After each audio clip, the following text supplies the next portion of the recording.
এই ৱাটাৰফলটোৰ এটা আচৰিত কাহিনী আছে। লিকাই নামৰ ছোৱালী এজনীয়ে হাজবেণ্ড ঢুকুৱাত নিজৰ সৰু ছোৱালীজনীৰ চোৱা চিতা কৰিবলৈ আকৌ এবাৰ বিয়া কৰিছিল।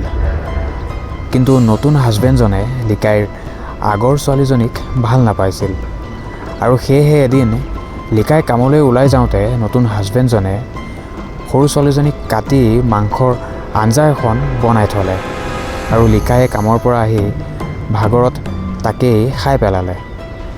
পিছত তামোল পাণৰ খৰাহী এটাত ছোৱালীজনীৰ আঙুলি কেইটামান দেখাতহে আচল ৰহস্যটো ওলাই পৰিল। লিকায়ে দুখতে তেতিয়া এই ৱাটাৰফলটোৰ ওপৰৰ পৰা জঁপিয়াই আত্মহত্যা কৰিছিল। তেতিয়াৰ পৰাই এই ৱাটাৰফলটোৰ নাম হৈ পৰিল NahKaLikai ৱাটাৰফল, অৰ্থাৎ লিকায়ে জাম্প মৰা ৱাটাৰফল।